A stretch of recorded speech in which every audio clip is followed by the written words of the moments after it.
오늘 우리에게 주시는 말씀은 누가복음 3장 1절에서 2절까지의 말씀입니다. 제가 가지고 있는 성경으로 신약 91면입니다. 누가복음 3장 1절에서 2절까지의 말씀입니다. 우리 같이 한 목소리로 합독해 보겠습니다.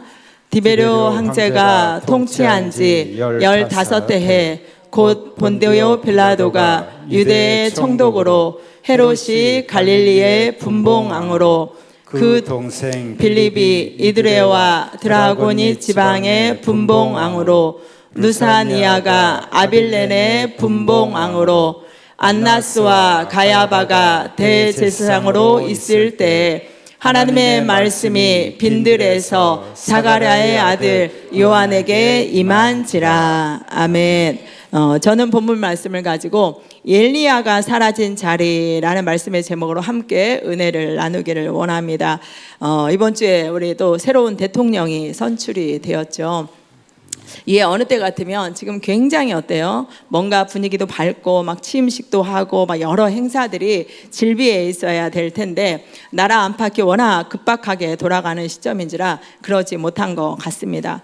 선거가 끝나고 나니까 뭔가 큰 쓰나미가 지나간 것 같기도 하고 또 한편으로는 뭔가 또 큰 쓰나미가 다시 올 것 같은 마음이 들기도 합니다. 어쨌든 이 대통령을 지지했든 지지하지 않았던 이 대통령에게 바라는 마음은 다 한 마음이지 않을까 싶습니다. 그 마음이 어떤 마음입니까? 전직 대통령들이 밟았던 잘못된 전철 밟지 말고 제대로 된 대통령이 되어주기를 바라는 마음입니다. 나아가 경제를 유지해서 무너진 나라를 하루속히 바로 세워주기를 바라는 마음입니다. 그렇게만 해준다면 설령 우리가 지지하지 않았던 사람들도 모두 다 이 대통령을 지지할 겁니다. 우리 그런 대통령이 되도록 함께 기도해야 될 줄 믿습니다. 언뜻 보면요, 지금의 상황은 누가 대통령이 돼도 쉽지 않은 상황처럼 보입니다. 그런데 엄밀하게 생각하면요, 그 어떤 때도 좋을 때는 없었어요. 일례로 윤석열 대통령이 될 때도, 문재인 대통령이 될 때도, 박근혜 대통령이 대통령이 될 때도요, 상황은 별로 좋지 않았습니다. 그렇기 때문에 지금의 상황을 뚫어내느냐 아니냐는 제 생각에는 이 대통령의 역량에 달려있지 않나라는 생각이 듭니다. 이는 오늘 우리가 살펴보려고 하는 세례 요한이 사역을 시작할 때의 상황만 생각해봐도 알 수 있습니다. 우리 오늘 본문 말씀을 다시 한번 같이 읽어보겠습니다.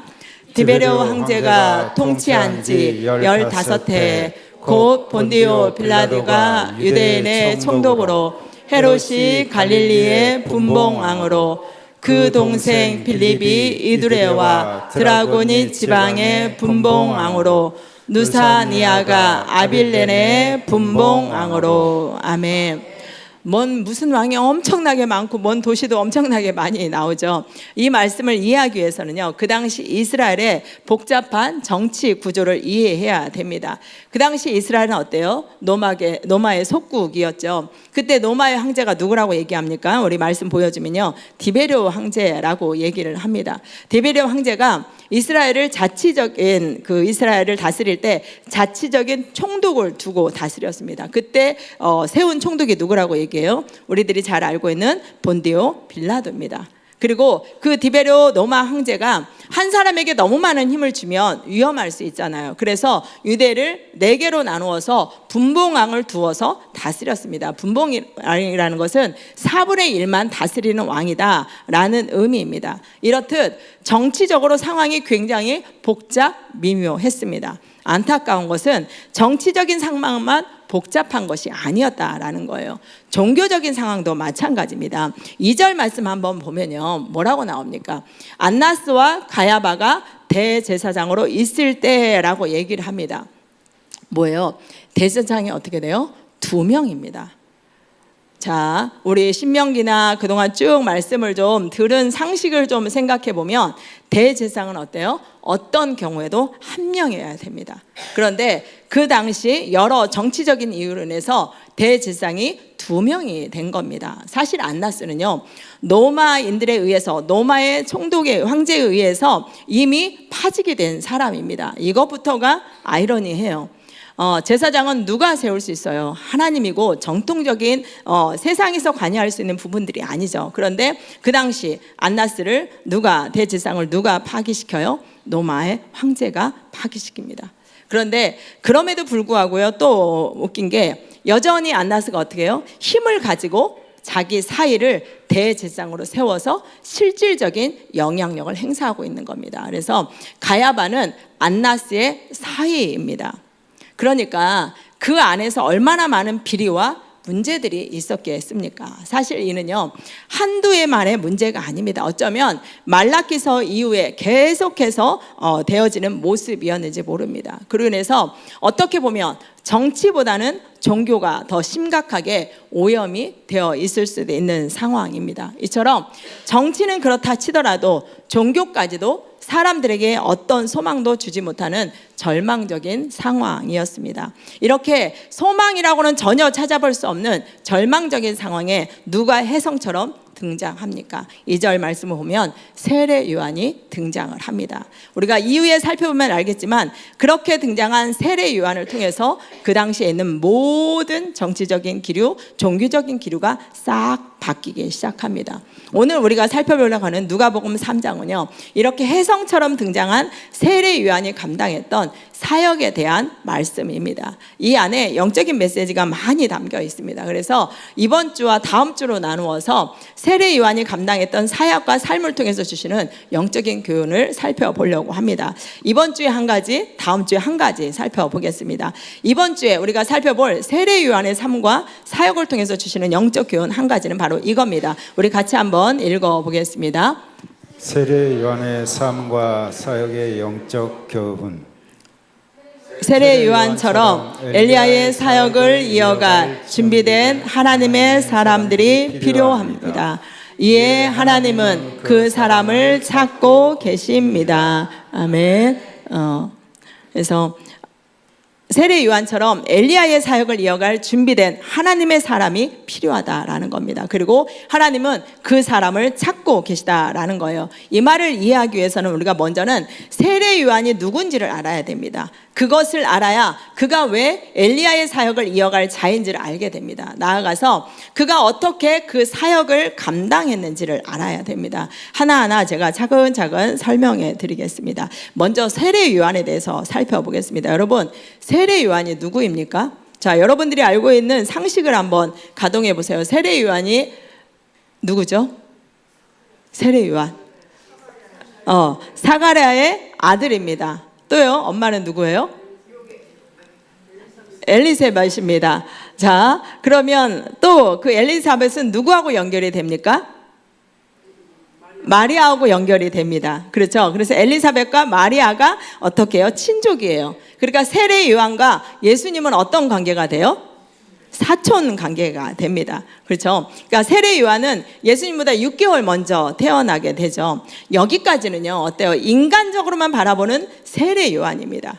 오늘 말씀을 우리가 이해하기 위해서는요, 영적으로 세례 요한이 누군지를 알아야 돼요. 이것을 알아야 세례 요한이 엘리야의 사역을 이어갈 자인지를 알게 됩니다. 세례 요한이 영적으로 누구인지, 세례 요한이 왜 엘리사의 사역을 이어갈 자인지는요, 이 말씀 안에 그 해답이 있거든요. 우리 누가복음 1장 17절 말씀입니다. 같이 읽어보겠습니다.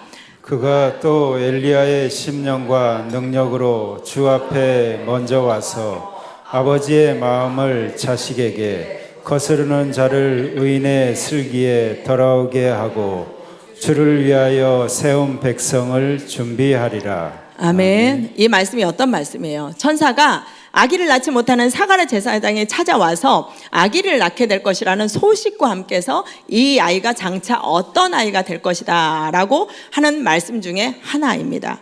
세례 요한이 어떤 자가 된다라고 얘기해요. 말씀을 좀 비춰주시면 어때요? 한마디로 말하면 엘리야의 사역을 계승할 자다라는 겁니다. 즉 엘리야의 심령과 능력으로 사람들의 마음을 주님께로 돌이키게 하는 자가 된다라고 얘기를 합니다. 사실 구약의 마지막 성경인 말라기서를 보면요, 하나님께서 이미 말라기 선지자를 통해서 엘리야를 보내신다라고 예언하고 있거든요. 우리 말라기 4장 5절에서 6절 말씀 한번 같이 읽어볼게요. 보라, 여호와의 크고 두려운 날이 이르기 전에 내가 선지자 엘리야를 너희에게 보내리니 그가 아버지의 마음을 자녀에게로 돌이키게 하고 자녀의 마음을 그들의 아버지에게로 돌이키게 하리라. 돌이키지 아니하면 두렵건대 내가 와서 저주로 그 땅을 칠까 하노라 하시니라. 아멘. 여기서 엘리야 선지자를 보내시겠다라는 말은요, 실제로 엘리야 선지자를 보내신다는 게 아니라 그와 같은 자를 보내시겠다라고 얘기를 합니다. 하나님이 보내시겠다고 한 사람이 누구예요? 바로 세례 요한입니다. 이는 마태복음 11장 14절에 예수님의 말씀을 통해서도 알 수 있어요. 예수님께서 세례 요한을 향해서 뭐라고 얘기해요? 오리라 한 엘리야다 라고 말씀하십니다. 이처럼 세례 요한은요, 영적으로 보면 엘리야의 사역을 계승할 자였습니다. 즉 엘리야의 심령과 능력으로 사람들의 마음을 주님께로 돌이키게 하는 사역을 감당한 자였습니다. 이는 그가 사역을 시작한 장소만 좀 생각해 봐도 아는데요, 여러분 세례 요한이요, 어디서 사역을 시작했죠? 어디서 시작을 했습니까? 세례 요한이요? 광야예요. 근데 광야에서 더 깊은 곳에, 깊은 진짜 사역을 했던 장소가 어디인지 우리 3절 말씀 한번 같이 읽어볼게요. 요한이 요단강 부근 각천에 와서 제사함을 받게 하는 회개의 세례를 전파하니. 아멘. 이처럼 세례 요한은요, 요단강에서 사역을 본격적으로 합니다. 그렇다면 여기서 우리가 하나 질문이 생기는 거예요. 세례 요한은 그 많은 장소 중에서 왜 하필 요단강에서 사역을 시작했는지입니다. 여러분 혹시 요단강이 어떤 장소인지 아십니까? 아시는 분에게 제가 밥을 사드리겠습니다. 자, 요단강이 어떤 장소일까요?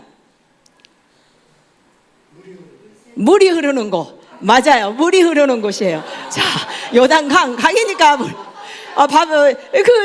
그 대답이 정답은 아니에요. 요단강이니까 물이 흐르죠. 또 요단강이 어떤 곳이에요? 세례 준 곳. 세례 요한이 세례 준 곳이래요. 또 제가 힌트를 드릴게요. 엘리야와 연관이 된 장소입니다. 어디입니까? 어떻게? 하늘문이 열린 곳.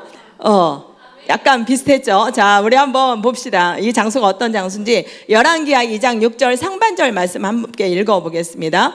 엘리야가 또 엘리사에게 이르되 청하건대 너는 여기 머물라. 여호와께서 나를 요단으로 보내시니라 하니. 아멘. 우리 장로님이 맞췄죠. 마지막으로 엘리야가 이제 하나님 앞에 갈 때가 되니까 엘리사가 계속 쫓아다니잖아요. 그러니까 너 여기 있어, 하나님이 나를 요단으로 불러라고 얘기를 해요. 그래서 엘리야가 요단으로 가죠. 거기서 어떤 일이 일어나요? 장로님 말씀하신 것처럼 하늘이 열리고 불말과 불병가가 와서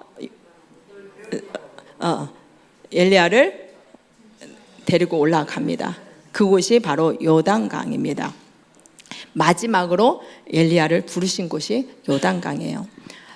이와 같이요, 요단강은 엘리야가 사역을 마무리한 장소입니다. 그 요단강에서 제2의 엘리야인 세례 요한이 사역을 시작한 겁니다. 여러분 놀랍지 않습니까? 이와 관련해 어느 목사님이 이런 말씀을 하셨어요. 지금 이 시대도요, 엘리야와 같은 하나님의 사람들이 사라진 요단강과 같은 곳이 있다라는 거예요. 그러니까 왕년에는 막 대단한 역사들 많이 했는데 점점 사라진, 그런 사역이 사라진, 하나님의 사람들이 사라진 요단강이 있다라는 거예요. 하나님은 그곳에 엘리야의 심령과 능력을 가진 세례 요한과 같은 사람들을 세우기 원하신다라는 거예요. 그래서 그런 사람을 찾고 계신다라는 거예요. 하나님의 마음을 너무나 잘 대변하고 있지 않습니까? 실제로요, 엘리야와 같은 하나님의 사람들이 사라진 요단강들이 많이 있습니다. 일례로 우리의 가정만 좀 생각해 봅시다.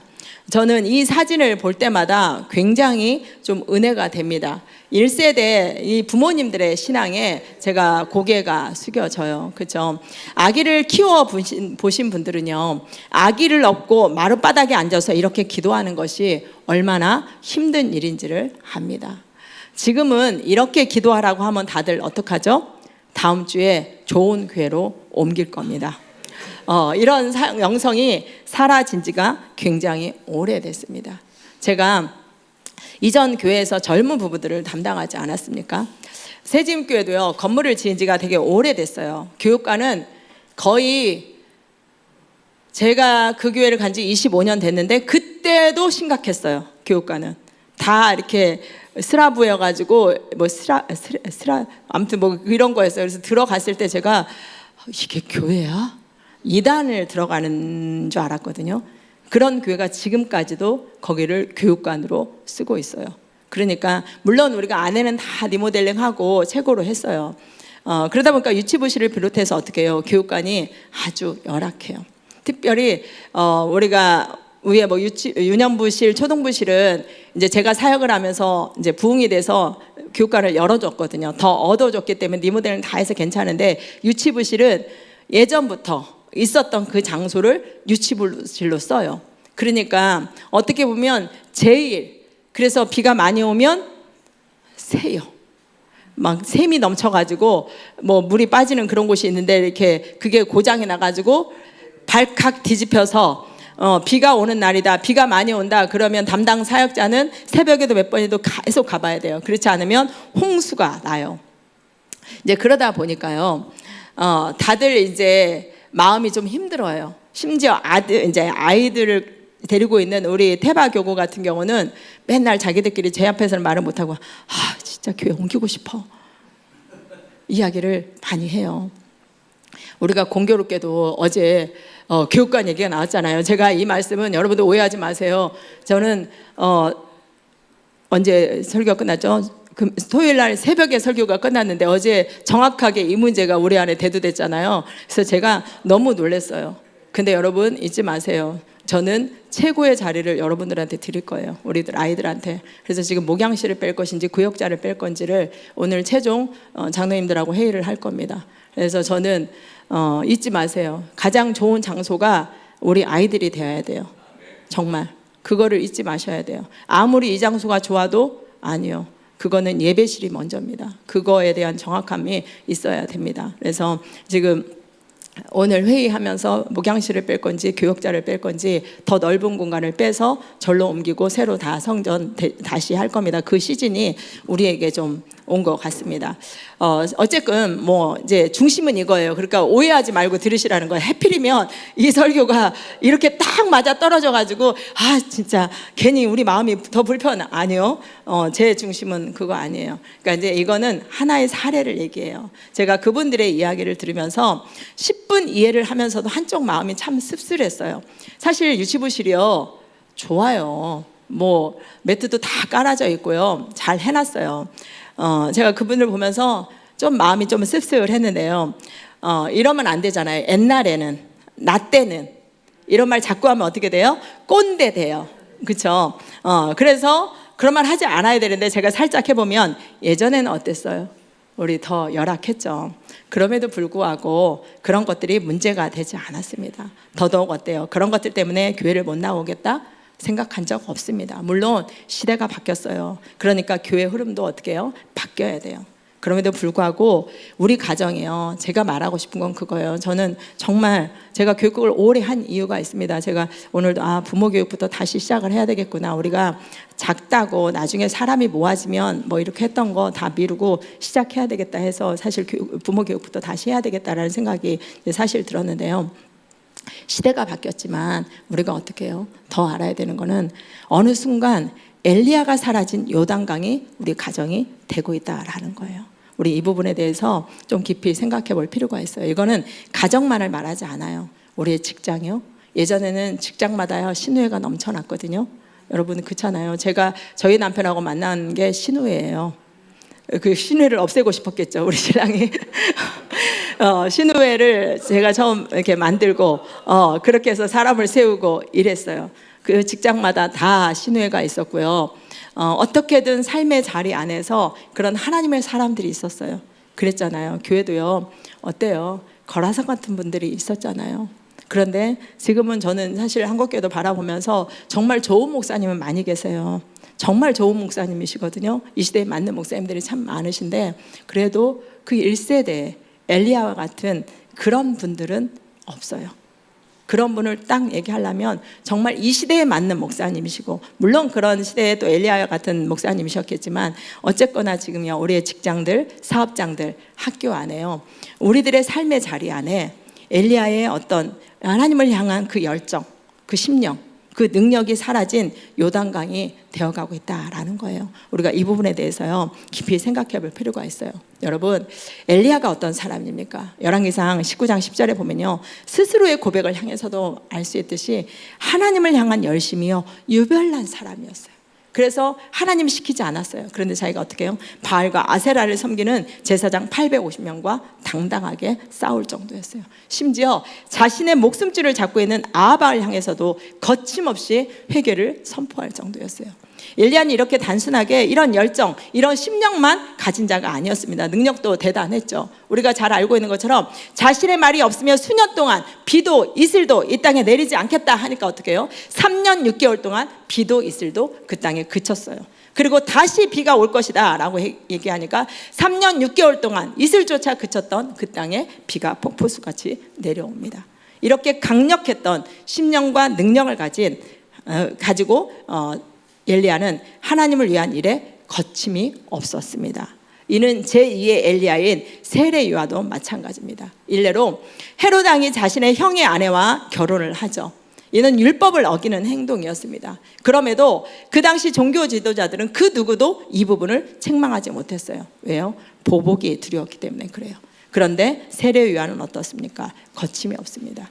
헤롯 왕의 잘못을 지적하며 회개를 촉구합니다. 뿐만 아니라 외식적인 자들을 향해서요 3장 7절과 같이 뭐라고 얘기해요? 독사의 자식들이라고 이렇게 거침없이 독서를 쏟아내올 정도로 주님의 일이라면요 세례 요한도 거침이 없습니다. 더더욱 세례 요한은 그러한 삶을 살아내기 위해서 광야에서 살았어요. 그가 광야로 나간 이유는 그 당시 광야는 사람들에게 말씀이 임하는 곳으로 여겨졌기 때문에 그래요. 이는 광야를 의미하는 히브리어 원어를 통해서도 알 수 있는데요, 광야는 히브리어로 미드바르라는 단어입니다. 그런데 이 단어가 어디서 나왔냐면 말씀을 뜻하는 다바르라는 단어에서 나왔어요. 그래서 광야 그러면 그들은 하나님의 말씀이 있는 곳, 하나님의 말씀이 임하는 곳 여겼습니다. 더더욱 출애굽을 경험한 이스라엘 백성들에게 광야는 어떤 곳이에요?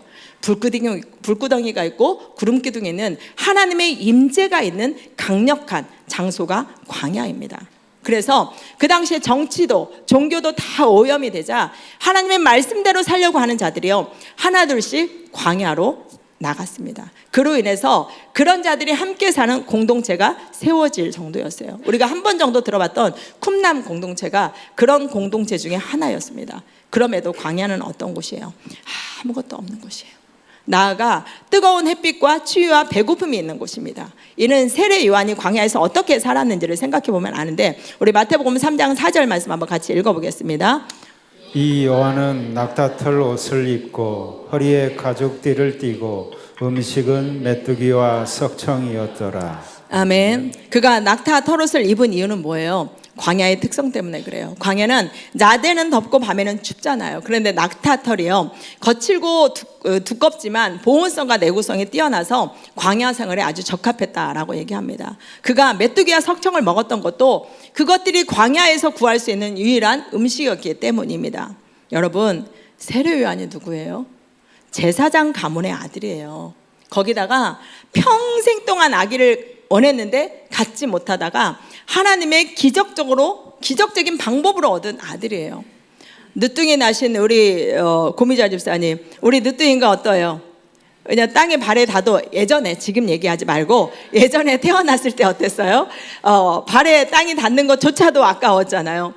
그런 늦둥인데요, 이 세례 요한은 그보다 더합니다. 그러니까 진짜 시쳇말로 땅에 발을 디디는 것조차도 아까웠을 거예요. 그렇게 귀했을 겁니다. 이처럼 세례 요한은 그 누구보다 편안하고 안락한 삶을 살 수 있는 자였습니다. 그럼에도 불구하고 일부러 광야로 나가서 이런 삶을 살았습니다.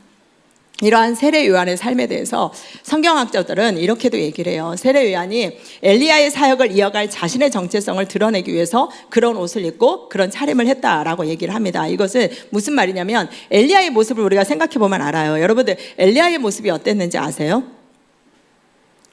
이 말씀을 쑥 지나가기 때문에 엘리야의 모습이 어땠지? 라고 우리가 잘 모를 수 있는데, 아시아 왕과 그의 신하가 대화하는 것을 보면 우리가 엘리야의 모습을 추정해 볼 수 있거든요. 우리 열왕기하 1장 8절 말씀 함께 읽어보겠습니다.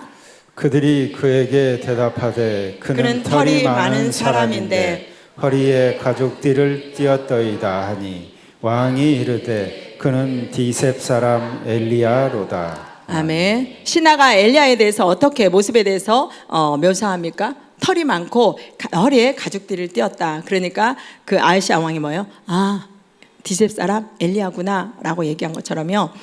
이게 누구의 모습이 연상이 돼요? 세례 요한의 모습이 연상이 되죠. 그래서 세례 요한이요, 낙타털옷을 입고 허리에 가죽띠를 띈 이유는 이러한 엘리야의 모습을 자신이 의도적으로 드러내기 위함이었다라고 얘기를 합니다. 어쨌든 세례 요한은 얼마든지 평안한 삶을 살 수 있었음에도 불구하고 의도적으로 그러한 삶을 선택해서 살았습니다. 세례 요한의 이러한 모습을 묵상하다가요, 이전에 한국교회 안에 큰 울림을 주었던 최춘선 할아버지가 생각이 났습니다. 여러분, 최춘선 할아버지가 어떤 분이죠? 일명 노방 전도자이잖아요. 그런데 그 모습이 보시는 것처럼 이래요. 그분은 발 좀 보세요. 신발을 신지 않고 복음을 전했어요. 그리고 지하철과 온 거리를 누볐습니다. 사실 그분이 신발을 신지 않으시는 이유는요, 신발이 없어서가 아니에요. 가난해서가 아니에요. 왜 그러냐면 예수님이 자신 때문에 받은 그 고난의 길을 내가 어떻게 있겠냐 하면서 자신도 맨발로 복음의 길을 그렇게 걸었다는, 그 걸으려고 하는 그 의지의 표현이었습니다. 그러니까 그것을 알지 못하는 사람이 봤을 때는 어때요? 영락 없는 거지예요. 사실 이분은요, 엄청난 부자이셨어요. 그리고 공부도 일본 유학까지 다 다녀오실 정도예요. 한 기자가 이분이 너무 궁금해서 계속 추적하면서 그걸 다큐멘터리로 만드는 적이 있었잖아요. 이분은요, 그 일대 땅이 다 이분 땅이었대요. 그런데 그 모든 재산을 가난한 자들한테 다 나눠준 거예요. 그리고 자신은 자발적으로 무소유로 사신 겁니다. 음식도요, 최소한으로 드시고 사셨어요. 간혹 그분이 이제 가진 게 없어서 그렇게 사시는 줄 알고 누군가가 도와주려고 하면 자신은 충분하다고 사양을 합니다. 그렇게 사시면서도요, 중요한 건 그분은 누구보다 행복하셨어요. 실제로 그는 늘 찬송하면서 웃고 다니셨어요. 그래서 한 기자가 뭐가 그렇게 좋으세요 할아버지? 라고 물어봤어요. 그리고 왜 그렇게 사세요? 라고 얘기를 하니까 딱 한마디 하셨어요. 예수님이 좋아서 그렇지. 여러분, 이게 복음의 신비입니다. 며칠 전에 지소영 사모님이요, 사진 한 장과 함께 이런 글을 보내주신 적이 있어요. 불법더위가 이어지는 필리핀 고산 지역에 들어가는 분이 계셨나 봐요. 그래서 그분의 이제 짐을 싸주고 어린이들 신발을 좀 후원하면 좋겠다 해서 아이들 신발을 좀 후원했나 봐요. 그랬더니 그분이 감사하다는 글과 함께 이 사진을 보내주신 겁니다. 그러면서 지수영 사모님이요, 그렇게 글을 쓰신 거예요. 비눗방울을 환호하며 뛰어놀다가 신발을 품에 안고 기도하는 아이들의 사진을 보면서 두 손을 깍지 끼고 전심으로 감사한 적이 있었는지 돌아봅니다. 신발 한 컬레에 천국을 누리는 아이들이 너무나도 부러운 날입니다. 하고 이제 저한테 보내주셨어요. 정말로 이 아이 보세요. 정말로 신을 이렇게 품에 안고 기도하는 이 아이의 모습 너무 감동적이지 않습니까? 동시에 부끄럽기도 하지 않습니까? 여러분, 저와 여러분은요, 지소영 사모님의 표현대로 두 손을 깍지 끼고 전심으로 하나님 앞에 감사한 적이 있습니까? 그 감사가 무엇이었습니까? 아니, 저와 여러분은요, 최춘선 할아버지처럼 예수님 때문에 행복하십니까? 저는 최춘선 할아버지와 이 사진을 보면서요, 유기성 목사님이 한 목사님에게 했던 말씀이 생각이 납니다. 우리가 이후에 하게 될 예수님의 사람에도 나오는 이야기인데요, 어느 목사님이 유기성 목사님을 찾아와서 그 교회에서 부목사로 사역을 하고 싶다라고 하시더랍니다. 그 이유가 뭐냐면 그 교회에서 목회를 하면 행복할 것 같기 때문이라는 겁니다. 그러면서 자기 이야기를 쭉 하더랍니다. 자기는 고등학교 2학년 때 성령 체험을 했는데 집안에 이제 반대를 무릅쓰고 신학교를 갔답니다. 그런데 재정적인 어려움을 많이 겪었던 거예요. 그러니까 얼마나 힘들었겠어요. 신학교를 졸업하고 부목사가 되어서는 담임 목사님과 관계가 어려웠던 거예요. 힘들었겠죠. 그리고 지금은 담임 목회를 하고 있는데 부응이 안 돼서 힘들더라는 겁니다. 그러면서 이분이 하시는 말이 참 그래요. 그러면서 뭐라고 그러냐면, 그러면서 생각해 보니 신학교 다닐 때부터 지금까지 행복해 본 적이 없습니다. 그래서 딱 1년만이라도 좋으니까 행복한 교회에서 행복한 목회를 하고 싶습니다 하더랍니다. 여러분, 언뜻 들으면 정말 충분히 일리가 있는 이야기잖아요. 유기서 목사님이 어떻게 대답하셨을까요? 여러분이라면 어떻게 하시겠습니까? 우리 교회도 그런 교회가 되었으면 좋겠어요. 이 교회에 와서 사역 좀 한번 해봤으면 좋겠다. 할렐루야. 할렐루야. 믿어지지를 않으시고 뭐 이러시는 것 같은데, 우리 교회도 그런 교회가 되기를 바랍니다. 이 교회 내가 성도로 1년만 있었으면 좋겠어요. 그런 일이 있기를 바랍니다. 여러분, 유기성 목사님이요 하신 말씀이 참 의미가 있습니다. 유기성 목사님이 이렇게 말씀을 하셨어요.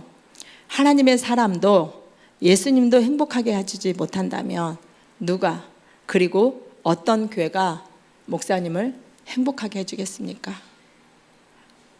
라고 했대요. 이 말이 무슨 말이에요?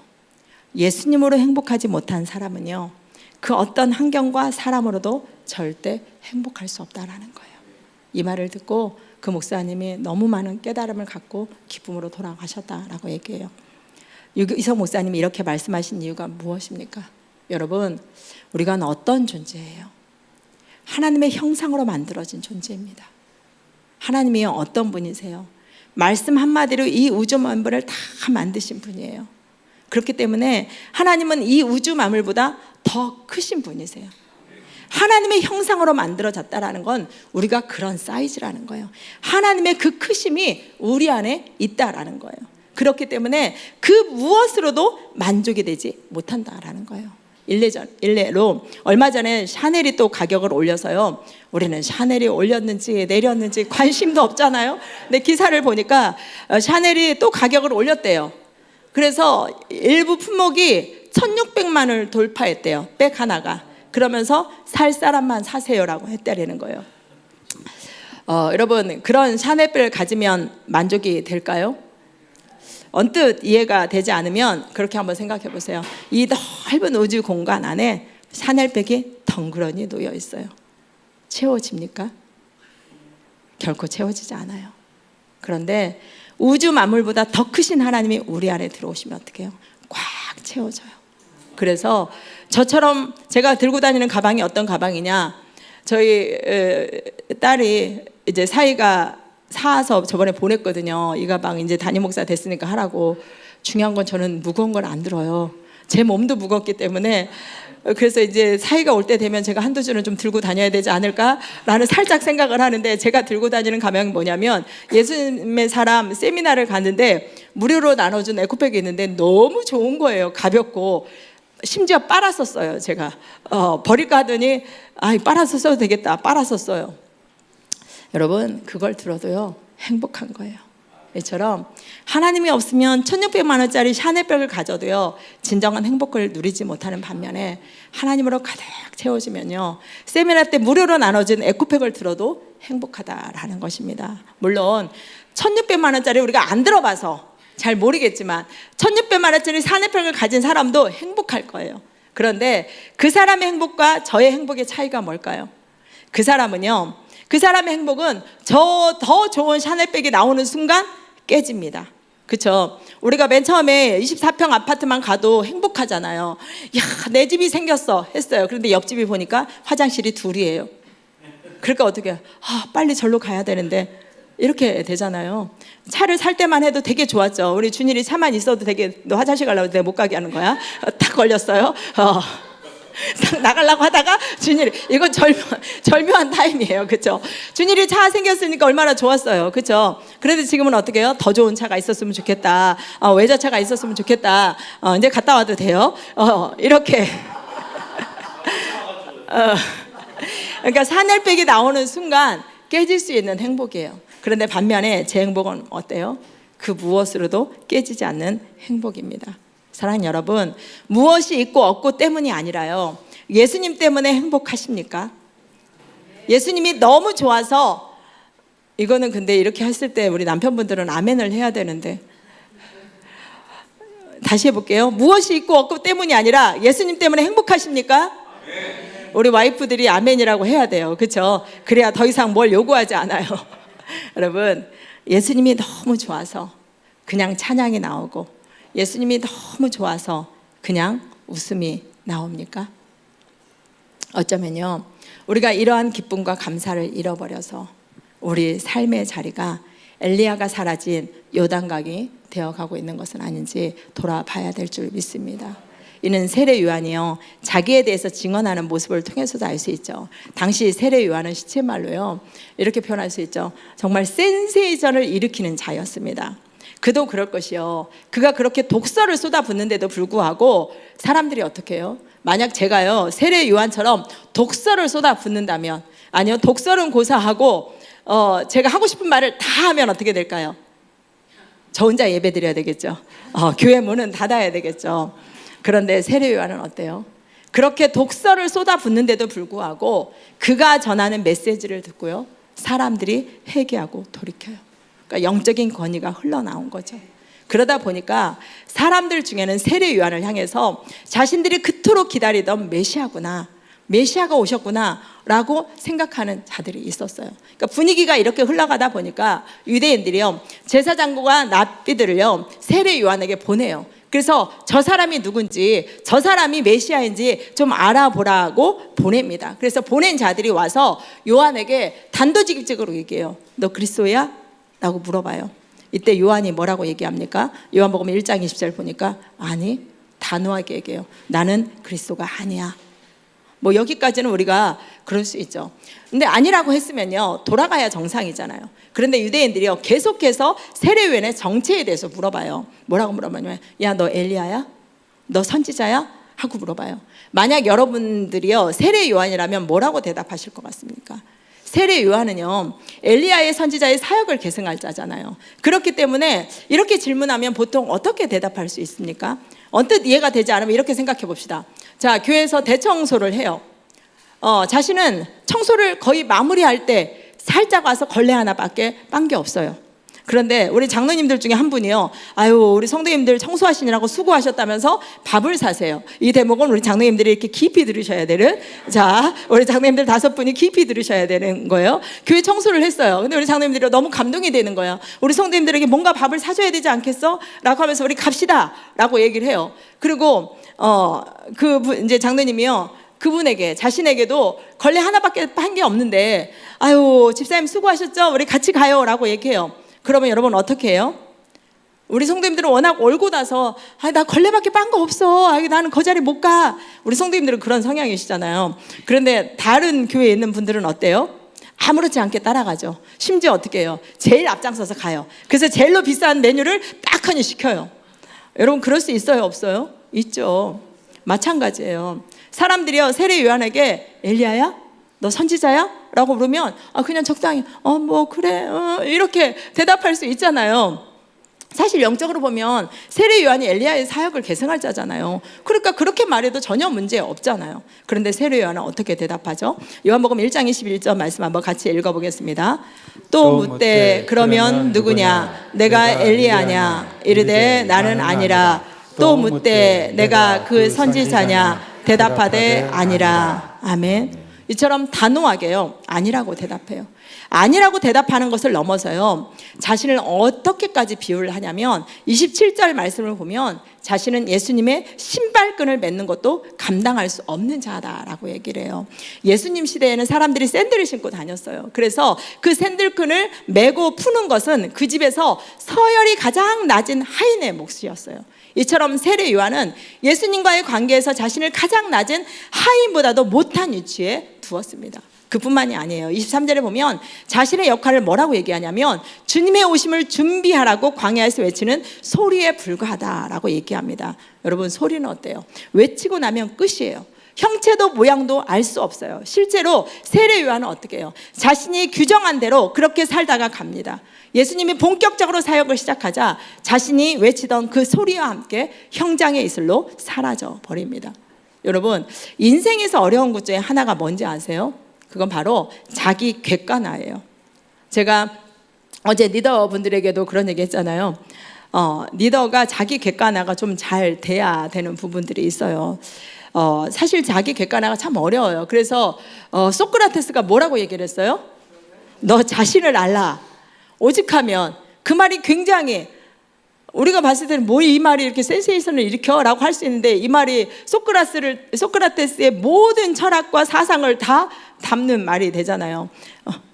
그만큼 어렵다라는 거예요. 우리가 정치를 보면요, 저는 가끔 그 생각이 들어요. 이번에 선거 이렇게 보면서도 야, 참 자기 객관화가 어렵구나 라는 생각을 정치인들을 보면서 봐요. 자기 객관화가 안 되니까 어떻게 해요? 자신이 나오면 모든 것을 할 수 있는 것처럼 나는 반드시 이기고 내가 나가야 이기고 그 용감하더라고요. 저도 보면서 야, 우리 자기 객관화가 참 어렵구나. 근데 이에 반해서 세례 요한은 어때요? 자기 객관화가 너무나 잘 된 사람입니다. 이는 자신의 제자들이요, 예수님께로 다 떠나갈 때 보인 반응을 통해서도 알 수 있어요. 인간적으로 생각하면 자신이 다 사역을 했어요. 그런데 제자들이 와서 얘기하는 거예요. 요한의 제자들이 와서 큰일 났어요, 큰일 났어요. 사람들이요 다 예수님께로 가요. 새로운 사람이 나타났는데 예수님이 누군지 모르잖아요. 사람들이 다 예수님이 베푸는 세례를 받으려고 다 가고요, 심지어 우리 동료들이 글로 가요 라고 얘기를 해요. 인간적으로 그 얘기를 들으면 어때요? 충분히 배신감 느낄 수 있잖아요. 우리 같이 신앙생활 하는데 한 분이 옆에 우리 교회 있나요? 글로 가요. 그러면 어때요? 아이고, 그래, 좋은 곳 잘 찾았어, 막 이렇게 할 수 있나요? 마음이 불편할 수 있잖아요. 배신감을 느낄 수 있잖아요. 그런데도 불구하고 세례 요한은 어떻습니까? 우리 요한복음 3장 30절 말씀 한번 같이 읽어보겠습니다. 그는 흥하여야 하겠고 나는 쇠하여야 하리라 하니라. 아멘. 이 말씀을 한마디로 말해 뭐예요? 세례 요한의 삶의 모습이 어땠는지를 가늠할 수 있는 말씀이에요. 그는 철저해요. 내가 아니라 예수님을 드러내고 높이는 인생을 살았어요. 예수님만 드러내고 높아진다면 자신은 어떻게 되든 상관하지 않았어요. 사람들이 자신을 어떻게 취급하든, 심지어 자신과 함께 했던 제자들이 다 자신을 떠나서 예수님께로 가든 전혀 상관하지 않았어요. 그런데 저와 여러분은 어때요? 나도 흥하고 주님도 흥하기를 원해요. 사실 어떻게 생각하면 이렇게 생각하는 그나마 낫죠. 보통의 경우는 어때요? 내가 먼저 흥해야 돼요. 내가 흥해야 그 다음에 주님도 있어요. 그렇기 때문에 점점 우리의 삶의 자리가 어떻게 되냐면 엘리야가 사라진 요단강이 되어가고 있다는 거예요. 엘리야의 심령과 능력은 다 사라진 채 점점 무기력한 그리스도인이 되어가고 있다는 겁니다. 우주 만물을 말씀 한마디로 창조하신 그 크신 하나님을 믿으면서도 삶에 어떤 역동성이 없어요. 그냥 사니까 살아요. 하나님을 향해서도 자신을 향해서도 가슴이 뛰지 않아요. 문제는 그로 말미암아 점점 복음이 흐려지고 있다라는 거예요. 사랑하는 여러분, 혹시 우리의 삶의 모습이 이러지는 않습니까? 한때는 엘리야처럼 누구보다 하나님의 이야기만 들어도 감격이 되고 좋았는데 어느 순간 그 모든 감격을 잃어버린 채 엘리야가 사라진 요단강이 되어버리고 있지는 않습니까? 이런저런 한계에 묶여서 겨우 숨만 쉬는 그런 신앙생활을 하고 있지 않습니까? 사랑하는 여러분, 엘리야가 사라진 요단강에서 세례 요한처럼 다시 하나님의 마음을 가지고 주님의 마음을 풀어낼 하나님의 사람들이 필요합니다. 하나님은 그런 자를 찾고 계십니다. 그 사람이 저와 여러분이 되기를 바랍니다. 다시 일어나 엘리야가 사라진 요단강의 사역을 이어갈 하나님의 사람들이 되기를 바랍니다. 다시 하나님을 향해서 또 그 하나님을 믿는 나를 향해서 가슴이 뛰기를 바랍니다. 다시 하나님을 향한 열정들이 회복되기를 원합니다. 다시 신앙생활의 역동성이 회복되기를 원합니다. 그래서 세례 요한처럼 엘리야가 사라진 요단강을 회복시키는 저와 여러분 되길 바랍니다. 하나님이 사라진 자리에 다시 하나님을 세워가고 예배가 사라진 자리에 다시 예배를 세워가는 저와 여러분 되길 바랍니다. 그 일에 쓰임받는 저와 여러분 되기를 예수님의 이름으로 축복합니다. 아멘. 이제 말씀 맺겠습니다. 본문을 묵상하다가요, 2절 말씀과 같이 우리 첫 번째 찬양으로 하겠습니다. 2절 말씀과 같이 빈들에서 조용히 하나님을 기다리고 있는 세례 요한을 발견했을 때 하나님의 마음이 어땠을까라는 걸 생각을 해봤습니다. 한번 생각해 보십시오. 모든 사람들이요, 하나님과 전혀 상관없는 삶을 살고 있어요. 심지어 하나님의 마음을 풀어내라고 세운 대제사장마저도 자신의 이익을 위해서 하나님을 이용해 먹을 정도로 오염이 되어 있습니다. 그런 상황에서 오직 하나님을 향한 마음으로 가득 차 있는 세례 요한을 발견한 것입니다. 그 순간이 세례 요한에게나 하나님에게나 얼마나 큰 감격의 시간이 되었겠습니까? 사랑하는 여러분, 하나님은 어떤 분이십니까? 끊임없이 사람을 찾고 계시는 분이십니다. 오죽하면 예레미야 5장 1절에 뭐라고 얘기합니까? 예루살렘에 사는 사람들아, 예루살렘의 모든 거리를 두루 다니며 둘러보고 찾아보아라. 예루살렘의 모든 광장을 샅샅이 뒤져보아라. 너희가 그곳에서 바르게 일하고 진실하게 살려고 하는 사람을 하나라도 찾으면 내가 이 도성을 용서하겠다. 이처럼 하나님은요, 자신의 진노를 멈출 하나님의 사람을 간절히 찾고 계십니다. 그 하나님이 빈들에서 오직 하나님의 임재를 기다리며 준비하고 있는 세례 요한을 발견한 것입니다. 대제사장인 2명이나 버젓이 있음에도 불구하고 하나님의 말씀이 빈들에 있는 무명의 사람인 요한에게 임했다라는 것은요, 우리에게 많은 것들을 생각하게 합니다. 그 당시에도 이러한 일은요, 그 누구도 상상할 수 없는 일입니다. 더더욱 전통적인 생각에 사로잡힌 사람들에게 이 생각은 엄청난 충격의 사건이 아닐 수 없습니다. 그러나 인정하고 싶지 않지만 430년이라는 하나님의 긴 침묵이요, 하나님이 말씀할 사람이 없어서, 하나님의 말씀을 흘려보낼 사람이 없어서 말라기 선지자 이후에 430년 동안 하나님의 침묵이 이어졌을 때 그 침묵을 깨트린 사람이 빈들에 있는 무명의 한 사람입니다. 그 한 사람에 의해서 하나님의 침묵이 깨집니다. 어쩌면 누가가 굳이 대제사장의 이름을 2명 다 언급한 의도도 이 부분을 우리에게 더 드러내기 위함일 수 있습니다. 사랑하는 여러분, 지금 이 시대도요, 하나님을 믿는다고 말하는 수많은 사람들이 있습니다. 그 수많은 사람들 중에 하나님은 여전히 진짜 하나님의 사람들을 찾고 계실 겁니다. 엘리야의 열정, 엘리야의 마음, 엘리야의 영성, 엘리야의 능력이 사라진 요단강에서 다시 하나님의 마음을 풀어낼 세례 요한과 같은 하나님의 사람들을 찾고 계십니다. 가정을 세우고 직장을 세우고 사업장을 세우고 교회를 세울 그 사람들을 하나님이 찾고 계십니다. 사랑하는 여러분, 어떤 사람이 이 시대의 세례 요한이 될 수 있습니까? 바로 세례 요한처럼 묵묵하게 하나님을 독대하는 사람입니다. 세상의 흐름을 따르지 않고 묵묵하게 하나님을 독대하는 사람입니다. 거기서부터 세례 요한의 영성이 흘러오고 거기서부터 세례 요한의 능력이 흘러옵니다. 사랑하는 여러분, 하나님을 독대하는 자리가 있으십니까? 이 자리가 없으면 우리는 수많은 믿는 자들 중에 하나밖에 되지 못합니다. 그런데 세례 요한처럼 그 하나님을 독대한 자리가 있을 때 저와 여러분이 이 시대 세례 요한이 되어서 엘리야가 사라진 그 자리에 하나님의 마음을 풀어내는 자로 쓰임받을 수 있을 줄 믿습니다. 그런 자가 저와 여러분 되기를 바랍니다. 우리 이 시간에 함께 찬양하기 원합니다. 우리 처음에 불렀던 이 찬양 우리 같이 한번 찬양하기 원합니다. 우리 찬양의 가사 보면요, 주님의 아름다움은 어떻게 해요? 우리가 다 형언할 수 없어요.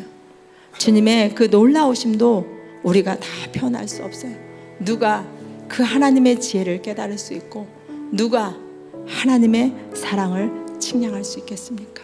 그래서 어떻게 해요? 하나님 앞에 서야 됩니다. 여러분, 다윗이 될 수 있었던 거, 다윗이요, 저는 다윗을 늘 생각할 때마다 다윗이 하나님을 향해서 독대했던 거, 하나님 내가 누구이간데, 하나님 내가 누구이간데 이렇게 큰 은혜를 나한테 주셨습니까? 하면서 하나님을 독대합니다. 그 자리가 있었기 때문에 다윗이 그 무엇이 와도 변질되지 않았어요. 우리의 마음이 왜 힘을 잃어요? 여러분, 독대의 자리가 없어서 그래요. 깊이 생각하세요. 하루 중에 우리가 얼마나 하나님을 독대하는 자리가 있습니까? 거기서부터 우리의 영성이 시작되고, 거기서부터 우리가 세상을 이길 힘이 있고요, 거기서부터 다시 우리의 열정들이 회복이 됩니다. 그 자리를 회복할 수 있어야 됩니다. 우리 이 시간 이 찬양 하면서 다시 하나님 앞에 우리의 마음을 세우는 시간들 되어지기를 바랍니다.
주를 경외함으로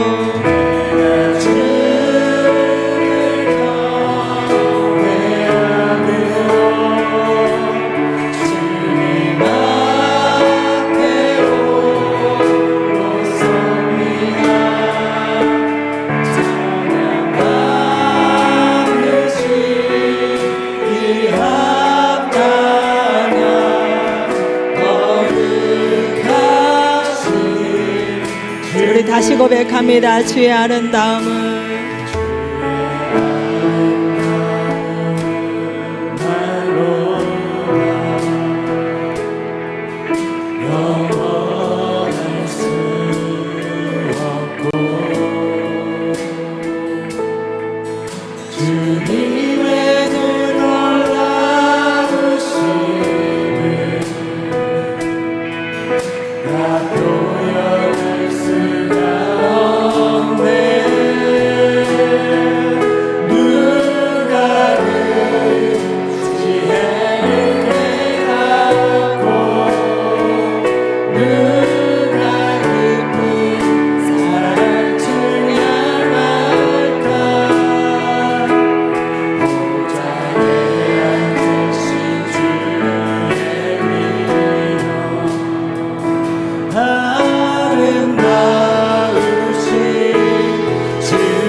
우리 다시 한번 고백합니다. 내가 주를 경외함으로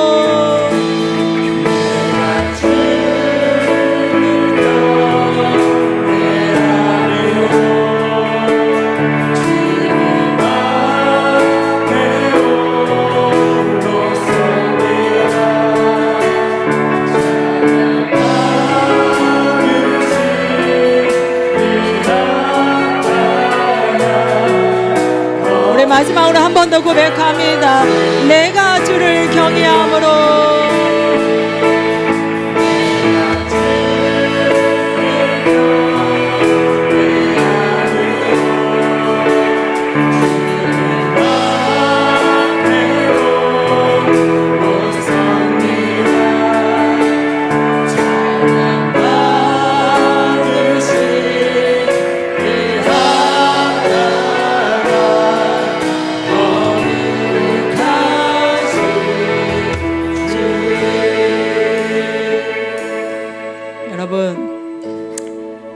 살다 보면요, 늘 우리한테 쓴물이 나와요. 삶이 녹록지 않잖아요. 그러니까 쓴물이 나와요. 그러니까 계속 힘든 거예요. 여러분, 왜 힘든지 아세요? 이 쓴물이 해결이 안 되니까 힘든 거예요. 인생 만만해요? 아니죠. 정말 만만치 않아요. 삶도 힘들고, 자녀 키우는 것도 힘들고, 재정도 힘들고, 직장 생활도 힘들고, 사람 관계도 힘들고요. 그러니까 계속해서 이 쓴물이 나오거든요. 이게 해결이 안 되니까 계속 쓴물을 먹는 거예요. 내가 또 마시고 또 마시고 하니까 힘든 겁니다. 그걸 아셔야 돼요. 왜 우리가 하나님 앞에 독대해야 되는지 아세요? 우리 힘이요, 어디서 나오는지 아세요? 그 쓴물을 해결하느냐 안 하느냐의 문제예요. 하나님 앞에 서서 그 쓴물을 하나님한테 넘겨야 돼요. 그리고 생수를 내가 공급받아야 돼요. 그래야 살아요. 이선미 권사님이 살 수 있는 힘은 그거 아니에요? 제가 봤을 때 못 살아요. 저 가정 장로님보다 저기가 더 힘들거려. 왜? 재정 담당이니까. 여긴 일 담당이고. 그러니까 늘 머릿속에 돈을 어떻게 움직여야 되나, 열로 빼야 되나, 절로 빼야 되나. 그리고 지금 상황 못 살아요. 어떻게 살아요? 저는 저분을 봐요. 새벽에 그 힘 때문에 살아요. 기도하는 힘 때문에. 제가 처음 저분을 만났을 때의 기도와 지금의 기도는 차원이 달라요. 그리고 처음은 더 행복했겠죠. 그런데 지금 어떻게 해요? 늘 고백해요. 너무 좋다고요. 너무 행복하대요. 이걸 아셔야 되는 거예요. 우리가 힘들어서 힘든 게 아니에요, 여러분. 우리는 영적인 존재예요. 제가 여러분들에게 기도를 강조하고 새벽을 강조하는 이유는요, 제가 살아보니까, 어제도 우리 리더분들한테 얘기했어요. 24시간을 살아보니까 하나님을 독대할 시간이 없다라는 거예요. 저는 늘 하는 게 말씀 보고 설교 준비하고 늘 성도 생각하고 이거밖에 하는 게 없어요. 제가 지금 뭐 옷을 뭐 살까, 어디 아파트가 올랐는데, 어디 경기가 좋다는데, 어디가 좋다는데, 어디 빵집이 맛있다는데 제가 생각할까요? 일도 관심 없어요. 제가 오직 관심하는 건 내일 새벽 예배 이 말씀에서 뭘 풀어내야 되는지, 늘 이거예요. 매일 설교를 준비해야 되는 상황이기 때문에, 그리고 나머지 시간은 내가 성도하고 같이 누려야 되기 때문에요, 내 삶의 모든 생각은요 없어요. 제가 TV를 보는 것도 왜 보냐면요, 거기서 설교까지 그리고 내 머리를 쉬려고요. 근데 늘 그 속에서 뭘 찾아낼까? 이거밖에 없어요. 내가 사람의 관계에서도 마찬가지예요. 모든 게 거기서밖에 없어요. 그럼에도 불구하고 하나님 앞에 단독자로 서는 시간이 없다라는 거예요. 사역을 하면서도요, 그 시간을 마련하기가 어려워요. 그러니까 제가 애지간하면 새벽 시간을 제가 더 늘리는 이유가 그때밖에 없으니까. 이후에 내가 오후 시간에 마무리 기도하면서 해야지, 안 돼요. 다른 일정들이 생기고요. 그런데 내가 그런 게 없으면 저는 사역하면서 쓴물 없을까요? 저는 더 많이 보여주고 더 많이 들려주고, 우리가 40명 정도 되면 이야기는 몇십 개가 나와요? 80개가 나와요. 각자 다. 우리 어제 같은 경우도 정말 저는 너무 은혜거든요. 이제 우리가 이런 문제가 대두할 때가 됐다라는 생각이 들어서, 하나의 이야기가 수십 가지가 나오잖아요. 우리 부모님들, 아기를 갖고 있는 자녀가 있는 부모님들은 이런 생각이 있을 것이고, 또 장로님들은 이런 생각이 있을 것이고, 또 다른 분들은 이런 생각이 있을 것이고, 숱하게 많아요. 그 생각 안에서 제가 하나를 조율해야 되는 거잖아요. 그 생각이 조율이 문제가 아니라 하나님 뭘 원하시는지 그걸 해야 되기 때문에 제 마음 안에 늘 이게 많아요. 생각들이요. 늘 이게. 그런데도 불구하고 하나님 앞에 독대하는 시간 어려워요. 그래서 제가 새벽에 더 목숨 걸고 있는 거예요. 더 시간을 내려고 노력을 하는 부분들이. 그래야 저도 계속해서 생수를 줄 수 있잖아요. 제가 마음이 상하면 이게 뭐가 나와요? 어쩔 수 없어요. 쓴물 나와요. 사역자라고 별거 아니에요. 그래서 제가 항상 신학교에서 전도사들 가르칠 때 그 얘기하거든요. 여러분, 이 자리에서 여러분들의 인생의 쓴물 다 해결하지 가지 않으면 강대상에서 쓴물 납니다. 여기서 여러분들이 4년 동안 여러분들의 상처를 해결하지 않으면, 신학 오면 다 상처들이 많잖아요. 재정의 상처, 남편의 상처 엄청나게 많거든요. 그거 해결하지 않고 가면 강대상에서 여러분들 상처 흘려보내고 쓴물 흘려보냅니다. 그러니까 저도 마찬가지예요. 제가 좋지 않으면 쓴물이 나가요. 그러니까 저도 어떻게 해요? 새벽에서 계속해서 생수 먹으려고 노력하는 거예요. 여러분들을 힘들게 하려고 하는 게 아니에요. 기도하셔야 돼요. 독대하셔야 돼요. 그래야 여러분들의 가정이 엘리야의 가정이 되지 않아요. 여러분들의 신앙이 왕년의 엘리야로 끝나는 신앙이 되지 않아요. 왕년에 열심히 안 했던 사람은 어디 있습니까? 왕년에 열심히 헌신 안 했던 사람이 어디 있어요? 우리 모든 한국교회 문제가 왕년 70년대, 60년대, 80년대 이 신앙 안에 머물지 지금 그런 부흥이 없는 거예요. 왜요? 1세대 분들도 왕년 신앙만 생각하지 지금 그 자리가 없어요. 계속해서 그 엘리야의 영성으로 가는 사람이 없어요. 왜요? 바빠요. 분주해요. 너무너무 눈여겨할 것도 많고 생각할 것도 너무너무 많다라는 거예요. 그러니까 하나님의 그 독대할 시간들은 점점 줄어들어요. 그러니까 우리가 계속해서 쓴물을 마실 수밖에 없어요. 사랑하는 여러분, 부탁드려요. 제가 여러분들을 행복하게 해줄 수 없다니까요. 이 교회가 행복하게 해줄 수 없다니까요. 어느 부분이에요? 제가 어제도 말씀드렸잖아요. 저도 사람이니까 가까이 오면 문제 생기고 있고 냄새 날 수 있어요. 그럼 저분은 좋았는데 또 실망해서 또 신앙 그렇게 될 거예요? 아니거든요. 이 교회가 우리가 보기에는 지금 되게 좋죠. 그런데 사람이 더 많이 가지면, 사람이 더 많아지면 또 다시 예전처럼 흘러갈 수도 있어요. 어떻게 할 거냐는 거예요. 그때도 우리의 신앙이 막히지 않고 여전히 샘물을 마시려면요, 하나님을 상대하셔야 돼요. 하나님 앞에 쓰셔야 돼요. 하나님 앞에 단독자로 서는 시간들, 새벽 예배를 못 오면 우리가 다음 주에 영화 볼 건데요, 그거 보면서 여러분들 도전 받으시면 됩니다. 가정에서 여러분의 재단을 만드세요. 재단 만드니까 막 이거 이상하게 나갈 수 있는데 기도의 재단을 만드시면 돼요. 새벽 예배 못 나와도 돼요. 가정에서라도 30분 이상씩 하나님을 독대하세요. 그러면 샘물 마실 수 있어요. 그래야 여러분들이 묶이지 않아요. 그래야 교회가 줄 수 없는 행복, 제가 줄 수 없는 행복, 성도들이 줄 수 없는 행복 누릴 수 있다라는 것입니다.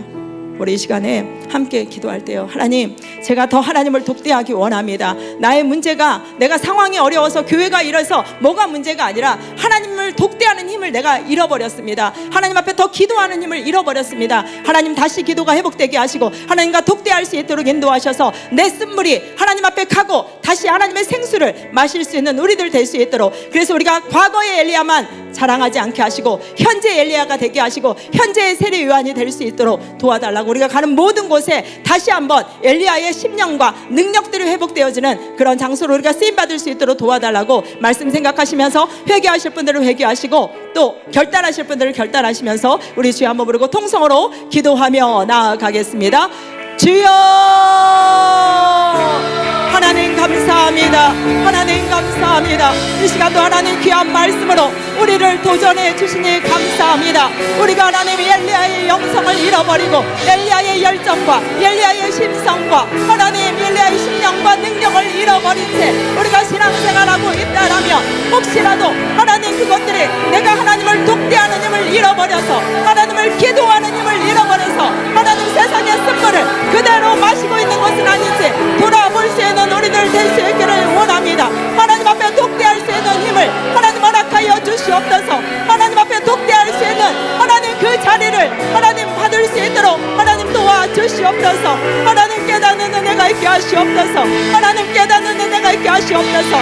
내 마음이 힘든 이유를, 하나님 내 안에 이렇게 계속해서 쓴물이 올라오는 이유를 하나님 보게 하시고 알게 하시고 깨달을 수 있도록 인도하여 주시옵소서.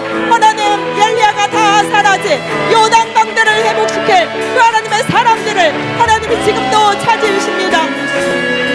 하나님, 그 사람이 우리가 되어지기를 원합니다.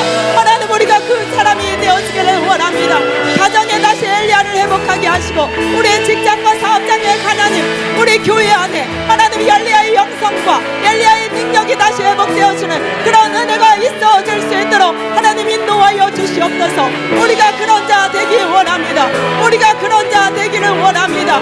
하나님의 마음을 자녀에게로, 자녀의 마음을 하나님께로 돌이키는 그런 통로로 우리가 쓰임받을 수 있기를 원합니다.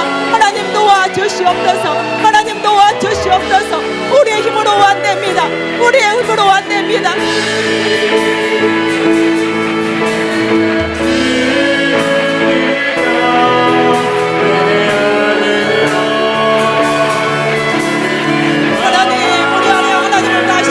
하나님 앞에 설 수 있는 마음을 허락하시옵소서. 하나님을 독대할 수 있는 마음을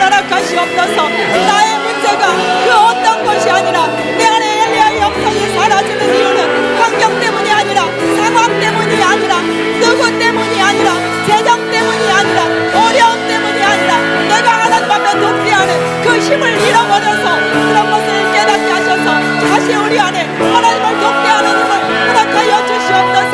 다시 하나님 앞에 설 수 있도록 하나님 인도하여 주시옵소서. 다시 하나님 앞에 설 수 있도록 하나님 인도하여 주시옵소서. 다시 하나님 앞에 설 수 있도록 도와주시옵소서. 다시 하나님 앞에 설 수 있도록 하나님 도와주시옵소서. 하나님 앞에 설 수 있는 하나님 그 마음을 허락하여 주시옵소서. 다른 것을 회복하기 전에 하나님과의 그 동네의 시간을 회복할 수 있도록 인도하여 주시옵소서. 기도할 수 있는 우리들 되기를 원합니다. 하나님을 상대할 수 있는 우리들 되어지기를 원합니다. 하나님 우리 안에 기도의 영성이 더 뜨거워지게 하소서. 우리 안에 모든 삶의 자리 안에 하나님을 돕게 할 수 있는 그 하나님 자리와 공간이 회복될 수 있도록 하나님 인도하여 주시옵소서. 하나님 우리를 만져주시옵소서. 하나님 이 시간 우리를 만져주시옵소서. 우리 안에 다시 한번 새 마음이 부어질 수 있도록 하나님 인도하여 주시옵소서. 우리 안에 다시 새 마음이 부어질 수 있도록 하나님 인도하여 주시옵소서. 하나님 우리 안에 새 마음이 부어질 수 있도록 하나님 인도하여 주시옵소서. 하나님 우리 안에 새 마음이 부어지기를 원합니다. 다시 한번 하나님의 생수가 우리 안에 공급되어지는 이 시간 될 수 있도록 하나님 인도하여 주시옵소서. 하나님의 생수가 우리 안에 공급되어질 수 있도록 인도하시고 하나님 스푼이 다 빠질 수 있도록 인도하여 주시옵소서. 사느라 마셨던 그 스푼들이 생수로 단물로 바뀌어지는 귀한 역사가 일어날 수 있도록 하나님 인도하여 주시옵소서. 하나님 우리를 도우시옵소서. 하나님 우리를 도와주시옵소서. 하나님 우리를 도와주시옵소서. 하나님 우리를 도와주시옵소서. 하나님 우리를 도와주시옵소서. 하나님 우리를 도와주시옵소서. 하나님 우리를 도와주시옵소서. 우리의 마음을 새롭게 하여 주시옵소서. 우리의 마음을 새롭게 하시옵소서. 하나님 우리의 마음을 새롭게 하시옵소서. 우리 안에 승물이 단물로 바뀔 수 있도록 하나님 인도하여 주시옵소서. 우리의 마음을 새롭게 하시옵소서. 하나님 우리의 마음을 새롭게 하시옵소서. 우리의 마음을 새롭게 하시옵소서. 하나님 우리의 마음을 새롭게 하시옵소서. 하나님 우리의 마음을 새롭게 하여 주시옵소서. 다시 하나님 앞에 설 수 있는 마음 하나님 허락하시옵소서. 다시 하나님 앞에 설고자 하는 그 마음 하나님 다시 우리 안에 부어질 수 있도록 인도하여 주시옵소서. 기도의 자리를 잃어버렸으면 다시 기도의 자리를 세워받을 수 있는 하나님 인도하여 주시옵소서. 잃어버린 하나님과의 동네의 시간을 하나님 더 부어질 수 있도록 하나님 도와주시옵소서. 하나님 우리를 도와주시옵소서. 하나님 우리를 도와주시옵소서.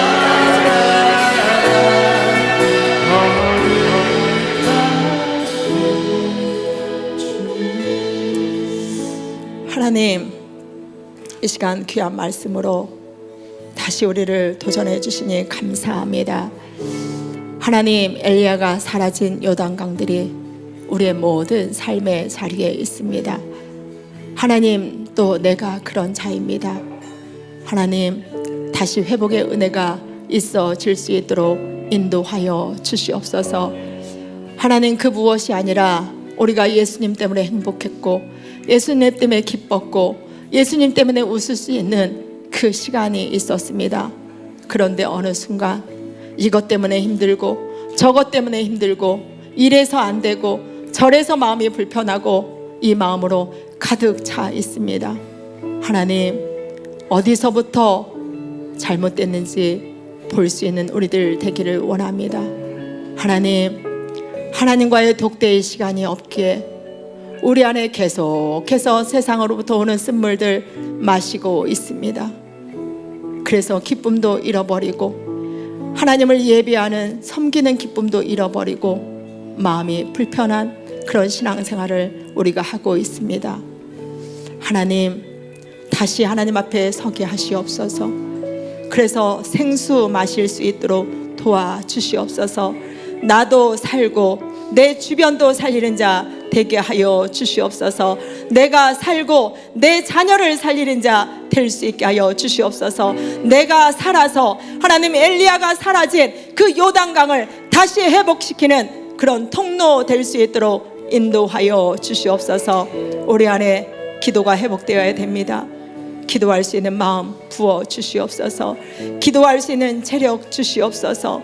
기도할 수 있는 영성 하나님 부어 주시옵소서. 기도하지 못할 많은 이유가 있지만 상황이 있고 환경이 있지만 그럼에도 뚫고 다시 기도의 자리에 설 수 있는 우리 모두 될 수 있도록 인도하여 주시옵소서. 그래서 엘리야가 사라진 그 자리를 다시 회복시키는 이 시대의 세례 요한으로 쓰임 받을 수 있는 우리 모두 될 수 있도록 하나님 축복하여 주시옵소서. 감사합니다. 예수님의 이름으로 기도합니다. 아멘. 우리 찬양